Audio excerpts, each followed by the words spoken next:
a Justiça negou mais uma vez o pedido de habeas corpus dos 8 envolvidos que seguem presos na Operação Alcatraz. A operação investiga fraudes em licitações públicas aqui no estado. A decisão é do Tribunal Regional Federal da 4ª Região.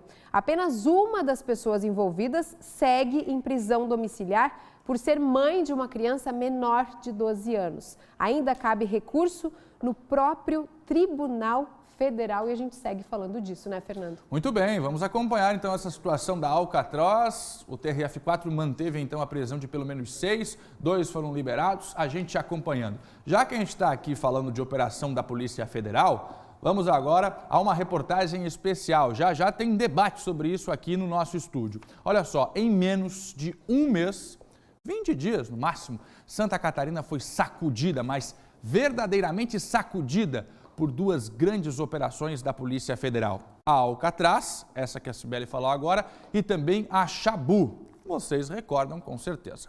Empresários, agentes públicos e grandes lideranças políticas se viram envolvidas nestas operações, no olho do furacão. O prefeito de Florianópolis, inclusive, chegou a ter a prisão decretada e ficou durante um dia inteiro prestando esclarecimentos na sede da Polícia Federal. Ele falou que respondeu mais de 70 perguntas. Também foi afastado do cargo a pedido da Justiça do TRF4 em Porto Alegre. Mas Jean Loureiro foi solto no mesmo dia, sem sequer passar uma noite, e foi liberado. E depois retornou ao cargo agora nesta semana também por decisão da Justiça, por decisão da 2ª instância em Porto Alegre. O presidente da Assembleia Legislativa, Júlio Garcia, teve bens apreendidos, esta situação já envolvendo a Operação Alcatraz. Ele passou a ser investigado por envolvimento em um esquema de fraude em licitações, mas sequer foi chamado para depor. Essa situação envolvendo o presidente da Alesc, Júlio Garcia, o deputado do PSD. Especialistas e instituições questionam aí o trabalho da Polícia Federal e também a exposição exagerada dos investigados. Pois bem, agora, baixada a poeira, quais os prejuízos pessoais, quais os prejuízos políticos para Santa Catarina e também para os envolvidos e o que a cidade de Florianópolis agora tem a perder com relação, por exemplo, à Operação Xabu. Vou chamar o Marcos Franzoni, que preparou uma reportagem especial, uma crônica com todos os detalhes desses últimos dias, onde a Polícia Federal foi destaque aqui em Santa Catarina. No espaço de 19 dias, alguns dos principais nomes da política catarinense foram surpreendidos por agentes da Polícia Federal, literalmente na porta de casa. Ocorreu uma busca na residência deles. Às 6 da manhã do dia 30 de maio, a PF estourou a Operação Alcatraz. Prendeu 11 pessoas e cumpriu 42 mandados de busca e apreensão. Um deles na casa, outro no sítio do deputado Júlio Garcia, presidente da Alesc. Como é uma investigação que está em sigilo, nomes nós não podemos divulgar. Mas os nomes vazaram. Não só o de Júlio, mas também os de outros políticos e agentes públicos. A investigação aponta 3 deles como os principais beneficiários de um esquema de fraudes em licitações e superfaturamento de serviços. Antônio Gavazzoni, ex-secretário estadual da Fazenda, Gelson Merizio, ex-deputado estadual e candidato ao governo do estado nas últimas eleições, e Júlio César Garcia, o presidente do Legislativo catarinense. Responsável por receber e distribuir a propina seria Nelson Knapp Júnior, ex-secretário adjunto de administração do estado, apadrinhado por Júlio Garcia. Knapp Júnior segue preso preventivamente. Eu não tenho conhecimento de nenhum ilícito praticado.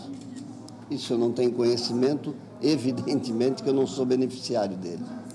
Isso vai ficar provado, né, ao longo da investigação. Júlio Garcia tentou também explicar o sítio no valor estimado à época de R$ 1.300.000, oficialmente comprado pela empresa do filho Pablo, por só 320 mil. Seria, de acordo com a polícia, uma forma de mascarar o recebimento de dinheiro ilegal. Essa propriedade eu doei para o meu filho. Né? Eu doei para o meu filho como doei um apartamento para cada filha minha. Eu não tenho nenhum bem mais no meu nome. O presidente explicou-se, mas o desgaste político e pessoal ficou, mesmo que ele tenha recebido o afago e o apoio de outros deputados. Júlio ficou na presidência da Alesc, mas teve o sítio e os carros sequestrados, além de computadores e celulares apreendidos. A Operação Alcatraz investiga um rombo de 30 milhões de reais nos cofres públicos, fora o prejuízo com sonegação de impostos, algo em torno de 100 milhões. O esquema de direcionamento de licitações e superfaturamento envolveria a Secretaria de Estado da Administração e a EPAGRE, além de prestadoras de serviços de tecnologia e de terceirização de mão de obra, como a Orcali e a Ondrepisbe. 8 pessoas seguem presas, entre elas o ex-secretário Nelson Napp Júnior e o ex-presidente da EPAGRE, Luiz Ademir Resma. Além do sítio de Júlio Garcia, a Justiça determinou o sequestro de pouco mais de 50 milhões de reais, de 4 apartamentos e de uma casa, e apreendeu 607 mil reais em espécie, 30 mil dólares, 4.800 euros, 7 veículos, uma moto aquática, documentos, computadores e smartphones. Um pedacinho de terra perdido no mar. Era genro da Ilka. Menos de 3 semanas depois da Alcatraz, Florianópolis, a capital, Ele é genro da Ilka. amanheceu sem prefeito. Jean Loureiro era um dos 7 presos da Operação Chabu, da Polícia Federal. Na cobertura de uma operação da Polícia Federal que está acontecendo neste momento desde as primeiras horas da manhã em Florianópolis. A informação que se tem é que o prefeito de Florianópolis efetivamente está prestando depoimento nesse exato momento. Vou falar para você que essa informação pegou todo mundo de surpresa, a Operação Chabu, e movimentou Santa Catarina nesta manhã de terça-feira. De acordo com a polícia, Jean teria envolvimento com uma organização criminosa que violava o sigilo de operações da própria PF, como a Lava Jato, a Patrola e até a Alcatraz. Além de preso, o prefeito foi afastado do cargo por 30 dias. Até agora está tramitando de forma não pública essas informações, então a gente tem que ter muita tranquilidade, muita cautela, porém também uma posição firme. A minha expectativa é que o prefeito comprove a sua idoneidade, que essa situação se resolva e possa continuar governando a cidade da forma que tenho feito. O prefeito era suspeito de se beneficiar de informações ilícitas e de ter montado uma tal sala segura na prefeitura, com equipamentos de alta tecnologia que impediriam qualquer investigação do que acontecia lá dentro. A polícia esteve na prefeitura, mas não encontrou a sala. Jean também teria pedido a Romana Remor, ex-secretária estadual da Assistência Social, a manutenção do emprego de Adriana Bernardi, esposa de um dos presos na operação, o policial rodoviário Marcelo Paiva Winter. Também apareceu um carro no valor de 170 mil reais no nome do prefeito. Mas a mesma polícia que pediu a prisão de Jean não viu motivos para mantê-lo preso depois de ouvi-lo. O prefeito foi solto horas depois e, na mesma noite, chamou a imprensa para se explicar. Perguntaram se eu conhecia o dono da Nexera, que eu conheço, são públicos. Perguntaram se eu conhecia o delegado da Polícia Federal, falei que conhecia dessa reunião. Perguntaram do José Augusto, que eu conheço. Aí perguntaram se eu conhecia o Luciano Veloso, que eu conhecia. Aí também perguntaram dela, eu falei que conhecia também. No dia seguinte, o prefeito peregrinou pelas emissoras de rádio e televisão. O objetivo era tentar reparar os danos à sua imagem. Mas já era tarde. Não se falava em outra coisa na cidade. O prefeito e natural candidato à reeleição tinha sido preso e estava proibido de exercer o cargo. Quando eu fui até a Polícia Federal prestar o depoimento, eu nem sabia do que se tratava. Quando me questionaram e eu apresentei, foram 70 perguntas respondidas por mim, todas, entreguei todos os documentos, entreguei o celular com senha para averiguar. E quando cruzaram as informações, viram que eu não tinha nenhum envolvimento com os fatos ali ocorridos. Na última sexta-feira, quando o outono acabou, só o empresário José Augusto Alves, apontado como operador do esquema, permanecia preso. Mas até ele já voltou para casa. A prisão temporária expirou no domingo. Meio-dia, 33 minutos. Reportagem de Max Franzoni com os detalhes de duas operações da Polícia Federal aqui em Santa Catarina. Já estou aqui com Cláudio Prisco Paraíso, nosso comentarista de política, e hoje também estamos recebendo os advogados Jorge Henrique Scheffer Martins, Eduardo Herculano Vieira de Souza e também agradecemos desde já a presença do advogado Rogério Duarte. Por que nós resolvemos continuar esse assunto aqui? Os impactos dessas duas operações para Santa Catarina, para os políticos envolvidos, para as eleições do ano que vem. Por que a Polícia Federal levou o prefeito, mesmo com mandado de prisão expedido pelo TRF4 e soltou no mesmo dia? Houve exagero? Como é que fica a partir de agora as consequências? Por isso a gente vai debater esse assunto agora aqui no SBT Meio-Dia. Prisco. Muito bem, eu gostaria de começar pelo Dr. Jorge Scheffer Martins, até porque homem experiente, já foi desembargador, magistrado. Eu lhe perguntaria, as instituições, seja a Polícia Federal, seja o Ministério Público, exorbitaram?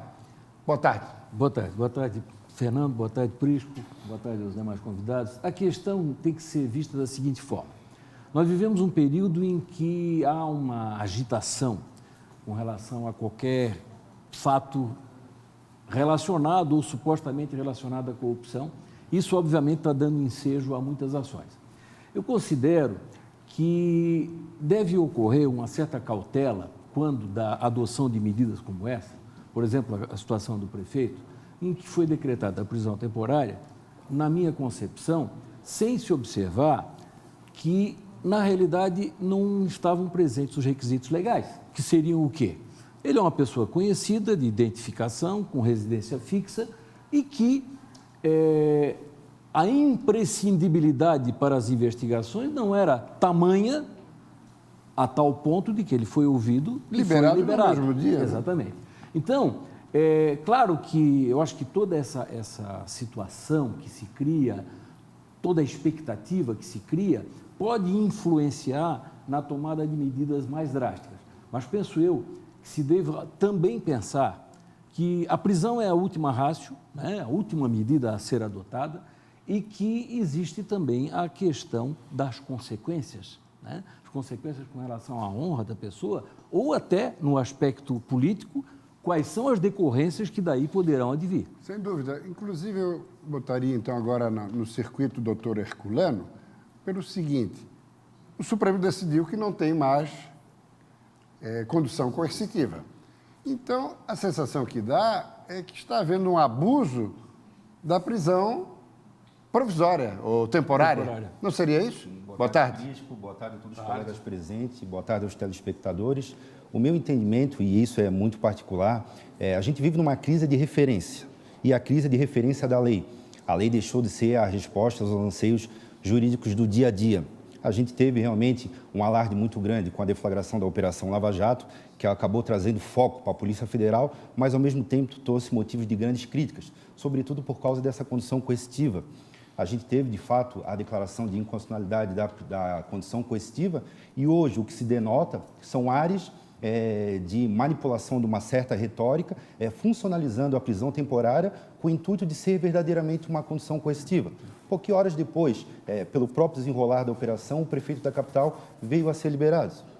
Então, esse é um diagnóstico, como o nosso colega falou, muito perigoso, abre um precedente para que a polícia tome outras atitudes dessa natureza e que visa, tão somente daqui a pouco, atingir pessoas menos desfavorecidas. Por que se fazem isso com o prefeito da capital, o que dirá com pessoas da classe mais baixa? Muito bem. Estamos aqui debatendo os impactos das duas últimas operações em Santa Catarina, a Alcatraz e a Chabu. Agora a gente ficou mais focado na questão do prefeito, que é envolvido na Operação Chabu. Investiga o vazamento de informações privilegiadas de dentro, inclusive, da Polícia Federal a grupos políticos. Isso de acordo com as investigações. O fato é que a gente vem procurando a Polícia Federal do momento em que a operação, por exemplo, foi desencadeada e poucas informações foram repassadas. O convite também foi feito para esclarecimentos serem feitos aqui no nosso estudo durante esse debate. É bom que se diga que não estamos aqui crucificando, criticando, tampouco colocando em xeque a atuação da Polícia Federal. Mas vale a pergunta ao doutor Rogério Duarte, advogado, o seguinte: a gente teve o caso do reitor aqui em Florianópolis, que a gente já sabe como terminou essa história. Agora, a prisão do prefeito, que na verdade não foi concluída, porque ele sequer dormiu uma noite na prisão. Houve todo esse falatório, a cidade não falava em outra coisa, a não ser na prisão do prefeito. Temos que incluir também a questão da Alcatraz. Neste caso, sim, os presos continuam ainda na carceragem. Agora, o detalhe, esse tipo de ação, doutor, não pode de alguma forma manchar ou tirar a credibilidade de uma instituição que é tão importante nesse momento em que está vivendo o país de reestruturação? Boa tarde. Boa tarde a todos os colegas, boa tarde aos telespectadores. Me parece que o ponto central é esse que você colocou. Nós precisamos ter o entendimento que o momento que o Brasil vive de combate à corrupção, ele é importantíssimo pelos avanços conquistados. Ou seja, trazer às claras esquemas que fraudavam a administração pública é importantíssimo. Mas para isso, como os dois colegas já comentaram anteriormente, é fundamental que a gente observe a lei. E a observância da lei é tanto no processo durante todo o julgamento, como também nas operações que são realizadas para coleta de provas, para que pessoas venham a ser presas e demais atos preparatórios que são conduzidos pela Polícia Federal. E o receio me parece o seguinte, é que a Polícia Federal, ela conquistou nos últimos anos uma importância tão grande nesse combate à corrupção, que é louvável e, como você falou, nós devemos sempre defender que a Polícia Federal possa ser autônoma para continuar fazendo isso, mas isso não pode ser feito ao arrepio da lei. Então, o que me parece que no momento nós devemos refletir e devemos trazer para uma discussão mais ampla é justamente isso. Como é que nós conseguimos fazer o combate à corrupção respeitando a lei e preservando instituições? Porque as pessoas passam, as instituições ficam. Hoje, quem está na Polícia Federal, daqui a alguns anos não estará mais. E a Polícia Federal continuará sendo uma importante referência no combate à corrupção. Então, me parece fundamental que da Operação Alcatraz, da Operação Chabu, a gente possa verificar algumas situações ocorridas e tirar lições no sentido de quê? De manter a defesa do combate à corrupção, mas principalmente o respeito à lei como um parâmetro central. Porque esse respeito à lei é uma conquista não só das instituições, da sociedade como um todo. Agora, doutor Schaeffer Martins, ao contrário da Chabu, onde os 7 foram liberados, 6 rapidamente, na Alcatraz, ao contrário, continuam detidos. Às vezes, o prolongamento da prisão pode ser um estímulo à delação. Aliás, essa foi a estratégia da Lava Jato, inclusive, né? Esse é um risco na medida em que é a utilização da prisão como uma forma de coagir a pessoa a contribuir para a investigação. No mínimo, uma pressão psicológica, né? O que nós podemos observar da diferença entre a Alcatraz e a Chabu é que a Alcatraz é um procedimento que já existe desde 2017. Verdade. Então, é uma investigação antiga. Então, a manutenção da prisão daqueles contra quem foi decretada a preventiva, presumo eu, decorra exatamente da presença de elementos... Até porque a Polícia Federal está mais municiada, né? Perfeito. Elementos, ao menos em tese, mais robustos. Já com relação a Chabu, foi uma coisa muito instantânea, uma coisa praticamente decorrente da Operação Alcatraz. Agora, o que se tem que levar em consideração, eu queria até complementar o que disse o Rogério falou muito na questão da lei, mas acima de tudo é a questão da Constituição, porque nós temos direitos e garantias individuais que eu ouço muitas pessoas dizer, não, mas mesmo que esteja errado, o problema é o objetivo que se queira alcançar. Não, mas não é assim. Os direitos e garantias individuais, eles não surgiram do nada. Eles são resultado de séculos de evolução da sociedade e eles existiram em favor da própria sociedade. Mas então a legislação precisa ser revista, porque numa reflexão, mestre Schaeffer Martins, se a Lava Jato não toma essa atitude de dar uma emparedada, não teríamos as delações, não teríamos as informações, não teríamos as prisões e não teríamos que eu digo o seguinte, a derrocada de boa parte por exemplo, da corrupção, hoje, né? Nós temos hoje um debate muito grande a respeito da atuação do hoje ministro Sérgio Moro. Exato. Né, de um eventual consórcio dele da com Justiça o Ministério Público. Né? Isso, se realmente restar aprovado, é absolutamente inadmissível, porque eu pergunto o seguinte: quem está sendo objeto de uma ação penal quer ser julgado por um juiz independente ou por um juiz que estivesse aliado ao Ministério Público? Eventualmente mancomunado. Exatamente. Não estou dizendo que esteja, mas é uma reflexão a se fazer. Eu acho que esse assunto era interessante que os nossos outros dois convidados, né, Fernando, não, também compartilhassem, né? O meu particular entendimento, até buscando o amparo no que o doutor Jorge citou agora, é de que a legislação, o direito em si, ele não é o que os juízes dizem que é, o que os promotores de justiça dizem que é, ou o que os delegados de polícia dizem que é. O direito é uma atitude científica, deve ser interpretada como tal e funcionalizada como tal. A partir do momento que a gente tem o direito dessa maneira, fragiliza-se. A democracia fragiliza-se, os direitos e garantias fundamentais, e o único a perder com isso é o cidadão. A gente deve ter realmente aparatos tecnológicos, investigativos, mas a prisão tem que ser a última razão. Admitir prisões na natureza, como se operaram na Alcatraz e na Chabu, é uma incongruência absurda. A Constituição fala que o preso só pode ser levado ao cárcere após o trânsito em julgado de uma sentença penal condenatória. E a gente prender para investigar, com todo respeito às atitudes da Polícia Federal, é um absurdo tamanho que só vai levar o cidadão a cometer os mais absurdos infortúnios da vida. E existe um precedente muito grande na cidade de Florianópolis em relação a isso. Então, a nossa crítica realmente caminha nesse sentido.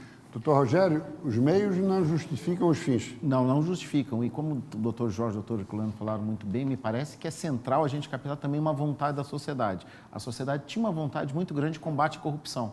E essa vontade, quando a Lava Jato inaugurou um procedimento, digamos, um pouco diferente do usual, usando até de mecanismos questionáveis, isso ficou muito validado pelo objetivo que foi atingido, ou seja, desmantelar esquemas que fraudavam a administração pública de forma muito volumosa. Mas aí é que está, nós precisamos ter um respeito que é qual? Esse respeito, como o doutor Jorge falou, à Constituição e à lei, porque essa é uma garantia da sociedade, é uma garantia para todos nós. Então, o combate à corrupção é um estágio que nós avançamos e que tem que ser mantido e que não pode retroceder, mas o respeito à Constituição, o respeito às garantias é fundamental, é isso que dá legitimidade ao trabalho, que no futuro não seja questionado e que a gente não viva como alguns países, como a Itália viveu, ou seja, um combate à corrupção intenso que depois acabou gerando um período pior, que foi o período Berlusconi.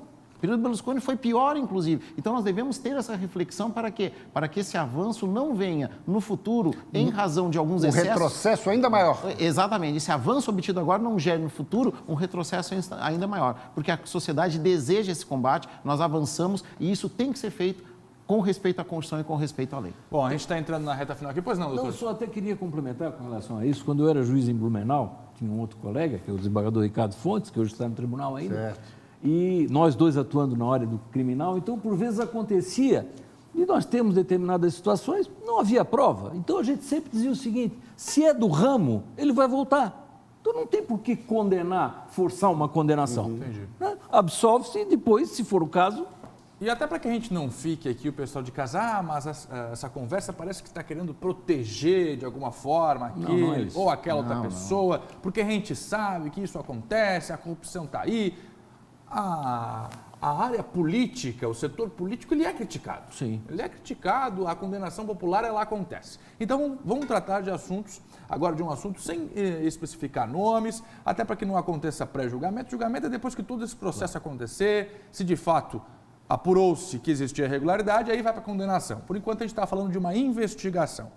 E aí eu quero perguntar para os senhores o seguinte: os impactos na vida de um cidadão, qualquer um deles, que sofre, por exemplo, uma prisão dessa, que sofre um habeas corpus que depois acaba sendo... um habeas corpus não, um mandado que depois acaba sendo revogado, relaxado. Um afastamento que é relaxado, um mandado de busca e apreensão na residência sua, da família. Como é que depois resolve esse problema se lá no final o sujeito for absolvido? A questão que eu sempre tratei foi o seguinte: eu sempre tive uma preocupação muito grande enquanto juiz com relação, por exemplo, a mandado de busca e apreensão. Porque todo mundo acha, mandado... Você imagina, você está em casa, 6, 7 da manhã, sua casa é invadida, claro, com mandado judicial, por vários policiais que vão mexer em tudo. Você tem mulher, filho... Privacidade zero, né? Mas o que é mais importante a gente estabelecer é o seguinte: as reações pessoais são distintas. Nós temos casos emblemáticos. Nós temos o caso do reitor, que entrou num profundo estado de depressão e, infelizmente, nós tivemos aquele fim. Exato. Nós tivemos já nesses 2 episódios, e aqui eu acho que pode pessoalizar porque é questão de reação. O caso do deputado Júlio Garcia e do prefeito Jean Loureiro, que tão logo tomaram consciência do que estava acontecendo, vieram a público e reagiram, buscaram apresentar a sua versão. Então, é muito pessoal. Eu acho que vai da pessoa. Agora, é uma coisa que pesa. Rapidinho aqui, eu queria a opinião também do doutor Eduardo, doutor Rogério, a gente está com o tempo esgotado aqui, mas o impacto é imensurável. O impacto é né? irrenunciável, imensurável, diante desse diagnóstico que o doutor Jorge travou, é a chamada estigmatização que, infelizmente, vai acompanhar o preso cautelar até o final do processo. E não raras vezes com absolvição e ainda já tendo trazido todo esse malefício para ele. Então, não se precisa de pressa, e sim técnica para investigar. Esse é o recado que fica. Eu acredito que o impacto é muito grande e que a gente deva pensar sobre um aspecto que me parece central. Investigar a corrupção é importante, mas nós temos pessoas, individualidades, privacidade, tudo mais precisa ser respeitado. O combate à corrupção não pode acabar com garantias. Vamos fechar então com a opinião do Prisco? Agora, só acho importante, até dentro do que o Fernando já colocou, é uma rediscussão sobre os códigos penal, civil, a legislação como um todo, a Constituição, para que não tenhamos muitos obstáculos naquele processo de investigação, de denúncia e eventual condenação. Porque se a Lava Jato avançou um pouco o sinal, é porque se fosse seguir as regras gerais, talvez nós não tivéssemos descortinado tudo que foi descortinado, né? Seria mais lento. Eu acho que é possível atingir Chegaríamos o mesmo objetivo, mas com maior lentidão. De acordo também? De acordo também. De acordo também. Muito bem. E para fechar, a sua última palavra final aqui, impacto político também, né? Isso pode afetar nas eleições agora do ano que vem, Sem já dúvida. para a corrida. Mas temos que aguardar, né? Temos que aguardar as investigações para ver até que ponto as figuras implicadas têm alguma responsabilidade ou não. Ainda é prematuro, é oportuno aguardar o trabalho da Polícia Federal e, eventualmente, quando acionada, o Ministério Público e a Justiça. Agora, não para bater no pecador, mas bater no pecado, a gente está falando de partidos grandes envolvidos, né? Não estamos falando de pessoas aqui, de partidos que podem influenciar no contexto estadual aí nas eleições do ano que vem. Muito obrigado, doutor Jorge Henrique Scheffer Martins, pela presença aqui. Prazer. Doutor Eduardo Herculano Vieira de Souza, muito obrigado mesmo pela participação. E doutor Rogério Duarte. Muito obrigado. Tudo de bom. Por isso, continua comigo. Daqui a pouco a gente volta a falar da Alcatraz e também sobre esse habeas corpus que pode liberar o ex-presidente Lula. Obrigado, senhores, aqui. E estamos à disposição para a Polícia Federal também estar aqui, já que a gente debateu aqui alguns aspectos envolvendo o trabalho da PF em Florianópolis. E o Ministério Público com o seu devido espaço também aqui. O que a gente quer e o que a gente pretende com esse tipo de debate é entender o que é feito, por que é feito e onde tudo isso pode chegar, os impactos para mim e para você.